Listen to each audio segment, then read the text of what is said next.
بسم اللہ الرحمن الرحیم۔ کہانی گھر کے محترم عزیز دوستو، السلام علیکم۔ ترکی کے بادشاہ خلیفہ سلطان مراد کی عادت تھی کہ وہ بھیس بدل کر عوام کی خبرگیری کرتا تھا۔ اس نے ایک رات اپنے سیکیورٹی انچارج کو کہا کہ چلو کچھ وقت لوگوں میں گزارتے ہیں۔ شہر کے ایک کنارے پر پہنچے تو دیکھا کہ ایک آدمی گرا پڑا ہے۔ بادشاہ نے اسے ہلا کر دیکھا تو مردہ انسان تھا۔ لوگ اس کے پاس سے گزر کر جا رہے تھے۔ بادشاہ نے لوگوں کو آواز دی، ادھر آؤ بھائی۔ لوگ جمع ہو گئے اور بادشاہ کو پہچان نہ سکے۔ پوچھا کیا بات ہے؟ بادشاہ نے کہا کہ آدمی مرا پڑا ہے، اس کو کسی نے کیوں نہیں اٹھایا؟ کون ہے یہ اور اس کے گھر والے کہاں ہیں؟ لوگوں نے کہا یہ بہت برا اور گناہگار انسان ہے۔ تو سلطان مراد نے کہا کیا یہ امت محمدیہ میں سے نہیں ہے؟ چلو اس کو اٹھائیں اور اس کے گھر لے چلیں۔ لوگوں نے میت گھر پہنچا دی۔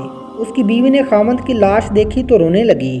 لوگ اپنے اپنے گھروں کو چلے گئے۔ بادشاہ اور اس کا سیکیورٹی انچارج وہیں عورت کا رونا دھونا سنتے رہے۔ وہ کہہ رہی تھی، میں گواہی دیتی ہوں، بے شک تو اللہ کا ولی ہے اور نیک لوگوں میں سے ہے۔ سلطان مراد بڑا متعجب ہوا، یہ کیسے ہو سکتا ہے؟ لوگ تو اس کے بارے میں یہ باتیں کر رہے تھے اور اس کی میت کو ہاتھ لگانے کو تیار نہ تھے۔ اس کی بیوی نے کہا مجھے بھی لوگوں سے یہی توقع تھی۔ اصل حقیقت یہ ہے کہ میرا خاوند ہر روز شراب خانے جاتا، جتنی ہو سکے شراب خریدتا اور گھر لا کر گھڑے میں بہا دیتا اور کہتا کہ چلو کچھ تو گناہوں کا بوجھ مسلمانوں سے ہلکا ہو۔ اسی طرح رات کو ایک بری عورت کے پاس جاتا اور اس کو ایک رات کی اجرت دے دیتا اور اس کو کہتا کہ اپنا دروازہ بند کر لے، کوئی تیرے پاس نہ آئے۔ گھر آ کر کہتا الحمدللہ آج اس عورت کا اور نوجوان مسلمانوں کے گناہوں کا میں نے کچھ بوجھ ہلکا کر دیا ہے۔